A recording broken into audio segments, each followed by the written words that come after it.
The following lesson is linked to Learning Outcome 4, Language. It addresses the assessment standard that requires learners to use structurally sound sentences in a meaningful and functional manner. Learners should be able to use subject, object, and predicate correctly. They should also be able to use simple sentences appropriately and correctly and construct acceptable compound and complex sentences by using clauses, phrases, and conjunctions.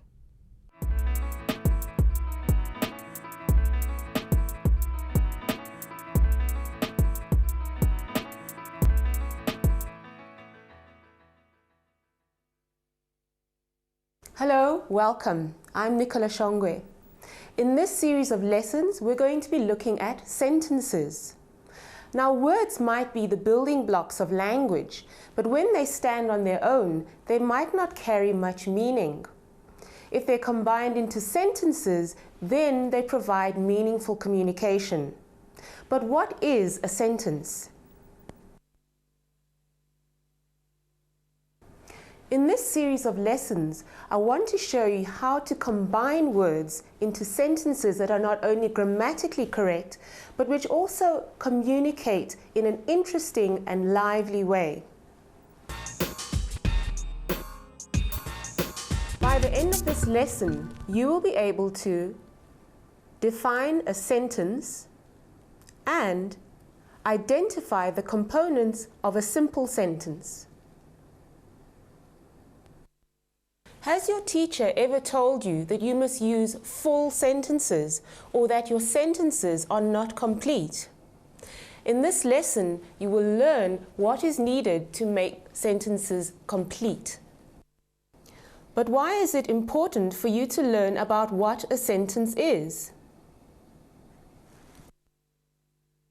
Once you know about the different elements of sentences, you'll be able to combine these to make clearer, more vivid sentences. So let's begin with the key issue, the definition of a sentence. A sentence is a complete thought that is expressed in words. It is also a group of words that has a subject and a predicate. Well, that definition is really only helpful if you know what a subject and a predicate are.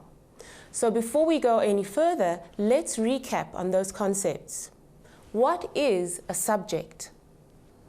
The subject is the part of the sentence that indicates who or what does the action of the verb. Let's look at some sentences and see if you can identify the subject. Now remember, to find the subject, ask yourself who or what is doing the verb. Thabo kicked the soccer ball. So who or what is doing the kicking?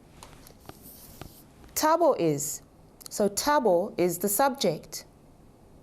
Here's the next example. The taxi screeched around the corner. Who or what is doing the screeching? The taxi is. So the taxi is the subject. Well, that was fairly easy, but sometimes the subject consists of several words. Let me show you what I mean. Our star soccer player kicked the ball. Who or what is doing the kicking? Well, in this instance, instead of Thabo, our star soccer player is. So, it's this whole group of words that is the subject.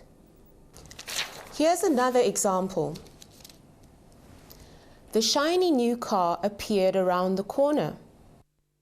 What is the subject here? Well, ask yourself, who or what appeared? The shiny new car appeared, so that is the subject. So you can see the same rule still applies. To find the subject of the sentence, ask yourself who or what is doing the verb. Remember this. To find the subject of a sentence, ask who or what is doing the verb. If you want to double check whether or not a group of words forms the subject, see if you can replace that group of words with a single pronoun. Let's do this now with one of the sentences that we've just looked at. Our star soccer player kicked the ball. Here, the subject, our star soccer player, could be replaced by the pronoun he. Then you could say, he kicked the ball. And this does make sense, so this group of words is the subject. Let's try another example. The shiny new car appeared around the corner. What pronoun could replace the shiny new car? Well, you could say, it appeared around the corner. And that makes sense, so the shiny new car is the subject. Here's a sentence for you to try. Find the subject and then check to see if you're right by seeing if you can replace it with a single pronoun. My best friend in the whole wide world is moving to the Eastern Cape. This sentence may seem complicated, but the same rules apply. Who is moving to the Eastern Cape, and can this be replaced by a single pronoun? Well, I hope you said, my best friend in the whole wide world is the subject, because either he or she could replace this group of words, and it would make sense. He or she is moving to the Eastern Cape. Okay, now that we've covered what the subject of a sentence is, let's move on to the rest of the sentence, the predicate. The predicate is the rest of the sentence that tells us what the subject does. The predicate expands on the subject, is always introduced by the verb, and can include an object. Let's have another look at our soccer player and taxi examples and see if we can identify the predicate. Tabor kicked the soccer ball. We've already worked out that Tabor is the subject. The predicate is the part that tells us more about Tabor, that he kicked the soccer ball. Another way that we know that this is the predicate is because it's introduced by the verb kicked. And this sentence also contains an object, which is the thing that gets kicked. Do you remember our other sentence? The taxi screeched around the corner. Can you work out what the predicate is here? Think about it at home.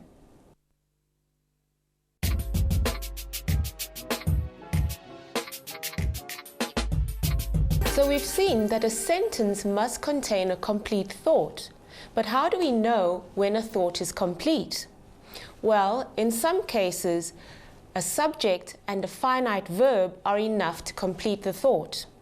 Let's have a look at these examples. The policeman drove and the burglar ran. Both of these sentences consist of only a subject and a verb, yet they make sense. But some sentences are incomplete if only a verb and a subject are given. Let's look at these. You can't say, I will present, or the speaker addressed.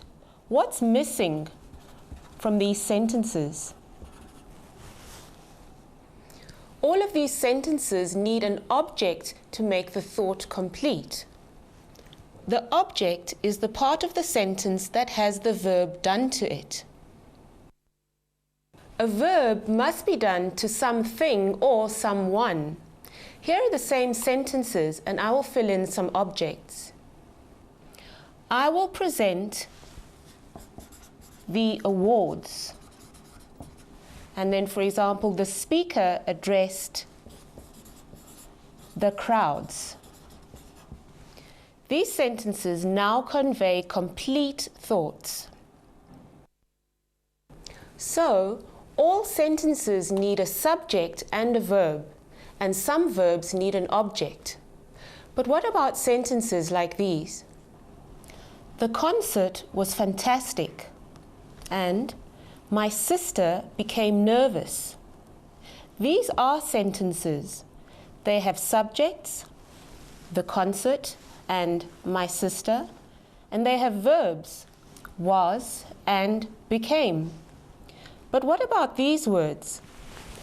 Fantastic and nervous. These words are in the same position as objects, but they are not objects because they are not having the verb done to them. Instead, they tell us more about the subject. We call these words complements. And they always follow a form of the verb to be. So, the word fantastic is a complement which comments on the concert. And the word nervous comments on my sister. All right, you've just learned how to tell if a sentence is complete. Let's do an example together. Is this a sentence? Walking along the track at the end of a hard day's work.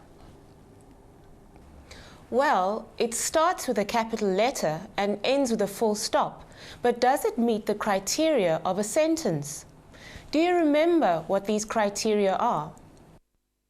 A sentence must have a subject, have a finite verb, and make sense. So let's see if our example meets the criteria. Well, it has a verb, walking, and it sort of makes sense, but there's something wrong. Who or what is doing the walking? There's no subject, so it's not a sentence. If the question asked you to make this into a sentence, you would have to add a subject. Something like, Zakele was walking along the track at the end of a hard day's work. Now it makes sense. It has a subject and a finite verb. It's time for today's task. You will have to determine whether or not some groups of words are sentences. To do this, follow the process we've just learned.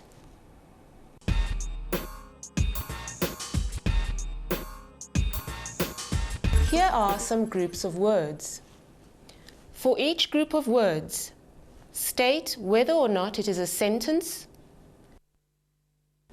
and if it is not a sentence, say what is missing and add words to it to make it a sentence. Number 1, sitting in straight rows. Number 2, the fashion show impressed. And number 3, the President and the whole cabinet. You now know what the basic elements of a sentence are. Join me in the following English lessons in which we're going to see how these elements can be combined in different ways. See you then. Bye-bye.